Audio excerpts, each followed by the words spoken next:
If you own a turbo car, this video might save your engine, because right now, you're probably doing at least one of these 5 things, and they're slowly killing your turbo.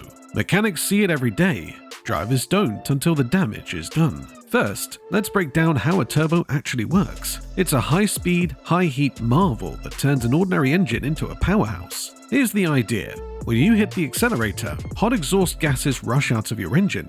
That flow spins a tiny turbine, which is linked by a shaft to the compressor on the other side. The compressor pulls in fresh air, squeezes it tight and sends it back into the engine. More air means more power. It's like giving your engine a deep breath before a sprint. And it's fast. In fact, the turbine inside your turbo can spin up to 200,000 times per minute. Yep, you heard that right. Most normal car engines redline at 6,000 RPM. A Formula 1 engine might touch 15,000. But a turbo? It can go from idle to 150,000 RPM in less than a second. It's doing all of that in a space no bigger than a grapefruit. Now think about the temperature. On the exhaust side, gases can hit over 800 Celsius in diesels. In petrol engines, it's close to 1000 Celsius. That's hot enough to melt some metals. And yet, the turbo has to survive this while spinning like crazy. Now that you know how delicate this system really is, let's talk about the first mistakes drivers often make. It's a simple one, hitting the throttle too hard when the engine is still cold. Picture this, it's a chilly morning, you start the engine, then without warning, you take off fast. The turbo kicks in almost immediately. That's a huge problem. When an engine is cold, the oil is cold too, and cold oil doesn't flow very well. It's thick, slow and sluggish. It hasn't yet reached all the corners of the engine. Most importantly, it hasn't fully reached the turbo. So now you've got a situation where the turbo is spinning at these insane speeds, maybe 100,000 RPM, and it's not getting the oil it needs. That thin protective film hasn't formed yet, and that's when the damage starts. Microscopic wear. Bare metal grinding against bare metal. You don't hear it, you don't feel it, but it's happening. This mistake is so common that many tuners and mechanics call it turbo torture. Cold oil can't protect the turbo shaft and bearings, and even when you don't notice anything at first, every cold boost event takes a chunk out of your turbo's lifespan. Eventually, it all adds up. You'll start hearing that awful whining sound, maybe a hissing or a grinding. Sometimes it happens in winter more than summer, when drivers rush off without warming up their car. Over time, the turbo might start to whine, or you might feel a drop in power. In worst cases, the compressor wheel can actually touch the inside of the housing. That's when things go from bad to expensive. So what should you do? Start by giving your engine a short moment to settle. You don't need to sit and idle forever. Just 15 to 30 seconds after starting is enough, especially on a cold day. That brief pause allows oil to circulate. Then for the first few minutes, drive gently. Keep RPMs low. Don't ask for boost. Let the coolant reach its normal temperature. But remember, oil takes longer. Even if your dash shows normal temp, your oil might still be cold. Now maybe you've heard someone say, modern engines don't need to warm up. That's only partly true. You don't need to idle for 10 minutes like in the old days, but that doesn't mean it's safe to floor it right after startup. Fuel injection systems today are advanced. They'll keep the engine running smoothly even when it's cold. But oil is still oil, and cold metal is still cold metal. Until the whole system warms up, your turbo is vulnerable.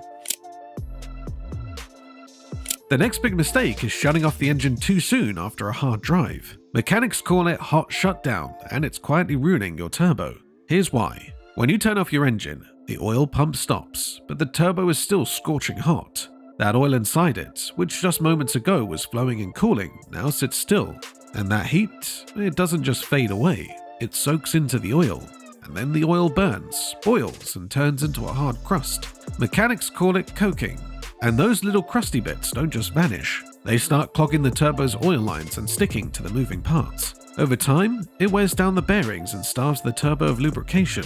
It's like letting your heart run a marathon and then cutting off the blood supply the second it finishes. And that's not all. If your turbo also has water cooling, like many modern ones do, shutting the engine off cuts off that flow too.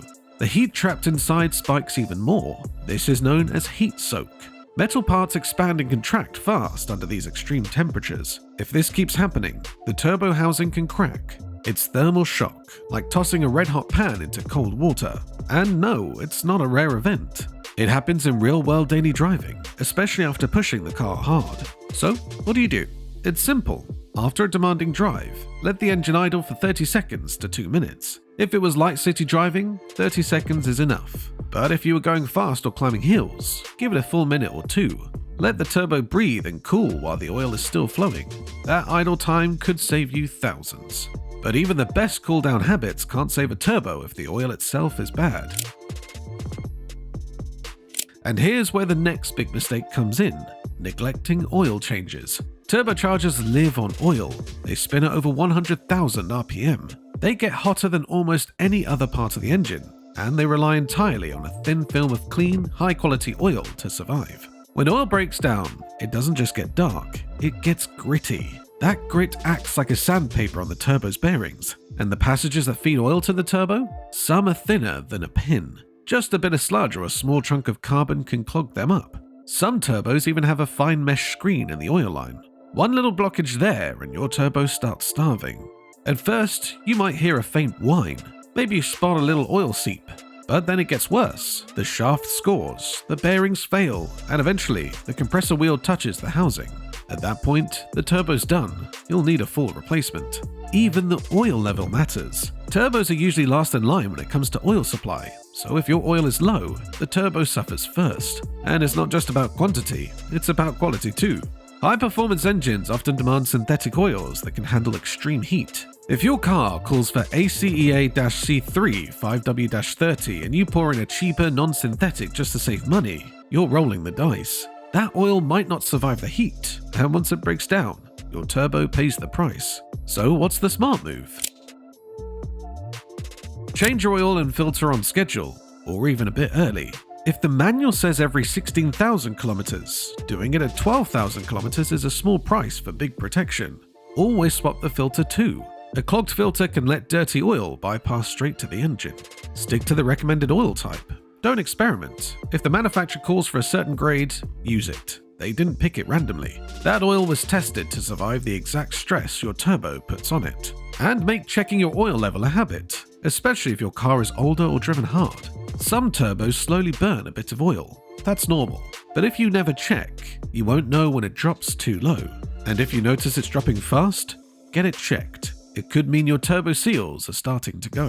The next big mistake is letting dirt, grit, or small objects sneak in. Most people don't realize how common this is. All it takes is one loose clamp, a cracked air filter, or a careless mistake during maintenance. A small screw or a tiny piece of rubber falling into the intake can turn into a bullet when the turbo is spinning. It hits the compressor blades at insane speed, causing cracks, chips, or total destruction. Sometimes it's even worse. On the exhaust side, if your engine sheds something, like a bit of a valve or a crumbling catalytic converter, that junk flies straight into the turbo's turbine. That can destroy it from the inside. These aren't rare horror stories. They happen more than you'd think, and the repair bills are brutal. But here's the thing, it's all preventable. Use a proper air filter, not some cheap one you bought on a deal, but a good one that actually traps fine dust. Replace it on time. Don't let it clog or fall apart. When you or your mechanic works near the intake, double check everything. Make sure no tools or bolts are sitting inside the pipes. Tighten every clamp and hose so nothing sucks in air from a dirty spot. And never, ever run the engine without a filter, even for a second. One grain of sand can end the turbo right there. Cleanliness is everything here. If you've been working on the car, wipe the area around the intake before starting it up. Don't assume the turbo will just handle it. It won't. One careless moment and you're replacing a part that costs more than your monthly rent. Now let's talk about something even more tempting. More boost. Everyone loves more power, but your turbo doesn't love being pushed too far. It's designed to hit a specific pressure, spin at a safe speed, and stay cool enough to survive. The drivers mess that up all the time. Some install cheap tuning chips or remap the engine to make their turbo work harder. The problem is, when you do that, the turbo has to spin faster and hotter than it was built for. If your tune was sloppy or the car has a hidden issue, like a cracked intercooler pipe or a stuck wastegate, the turbo won't just boost more. It'll try to reach target pressure by spinning harder and harder. That's called overspeed, and it's deadly. It creates insane heat, puts too much stress on the shaft and burns out the bearings. Sometimes you'll hear a weird whistle or feel the car lose some punch. Other times, the ECU will throw a warning or cut power. Either way, the turbo is begging you to back off. Many factory turbos can take a little extra pressure, but they have their limits. Push past them and it's not a question of if they fail, it's when. And it happens fast. People blow brand new turbos because they were chasing 20 more horsepower on a car that already had enough. Want to avoid this mistake? Don't play around with random tunes. If you want more boost, get a proper remap from a pro. Make sure they stay within safe limits and don't ignore signs of a problem. If you hear strange noises or see a drop in power, get it checked right away. Fixing a boost leak or faulty valve is cheap. Replacing a turbo isn't.